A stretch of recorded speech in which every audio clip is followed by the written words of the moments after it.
बहुत शुक्रिया ma'am CNBC आवाज़ से बात करने के लिए आज। और मैं पहला सवाल पूछना चाहूँगा एक ऐसे डेवलपमेंट पे जो बस कल ही अनाउंस हुआ था मार्केट रेगुलेटर सेबी के द्वारा, और वो था फॉरेन पोर्टफोलियो इन्वेस्टर्स को कमोडिटी डेरिवेटिव्स में पार्टिसिपेट करने का अलाउंस। मेरा सवाल आपसे ये रहेगा, अगर आज की स्थिति देखी जाए तो एफपीआईज का शेयर क्या है? वो मैं मानता हूँ एनर्जी सेक्टर में वो प्रेजेंट है।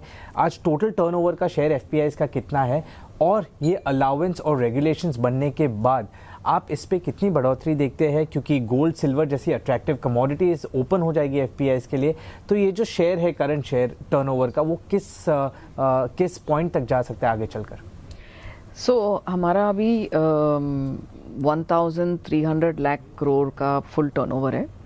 तो इसमें एफपीआईज एक कैटेगरी है कि हमारा सब कमोडिटीज़ में नहीं है। So we really welcome this move. आप एनर्जी में देखते हैं तो अबाउट मान लीजिए बिटवीन 5 to 10%, वो that is the range of contribution from FPIs. So we expect similar range will be there in the other products also as and when this opens up.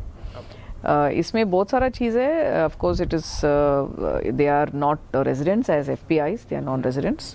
तो इसलिए ये डिलीवरेबल कॉन्ट्रैक्ट में वो directly participation करने का बहुत challenges था।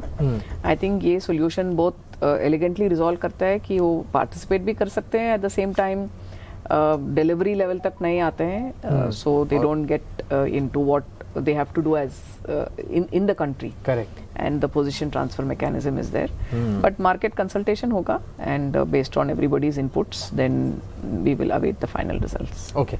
एक माना जा रहा है कि अभी कंसल्टेशन पेपर आया है, आज से लेकर नेक्स्ट सेबी की बोर्ड मीटिंग जब होती है, अगर अर्लीस्ट अप्रूवल आए रेगुलेशंस बन जाए तो अगली बोर्ड मीटिंग में होंगे। समझिए मोटा मोटा अगर ये 1.5 से 2 महीने में अगर रेगुलेशंस फॉर्म होते हैं, इशू होते हैं, तो उसके बाद कितना समय लगता है एमसीएक्स एज एन एक्सचेंज को इन एफपीआईज को ऑन बोर्ड लाने में, और ये ट्रेडिंग रियली नंबर्स में टर्नओवर में दिखने में?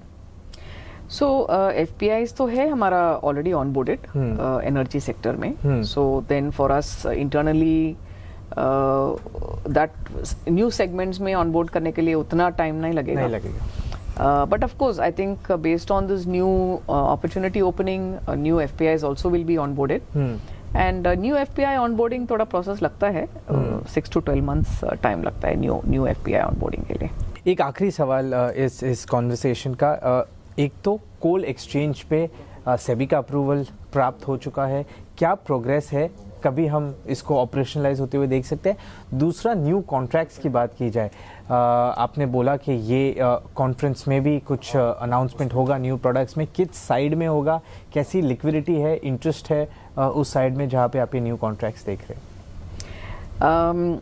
सो I think coal and coal exchange का ऑफकोर्स हमको अप्रूवल मिला है, एंड गवर्नमेंट पॉलिसी का वजह से कोल एक्सचेंज का अनाउंसमेंट हुआ, माइंस एक्सचेंज का भी अनाउंसमेंट हुआ है। तो उधर भी हमको सेबी का अप्रूवल मिला है। So wherever there is a requirement will be there, and it's very early stage, so अभी कुछ कहने का नहीं है।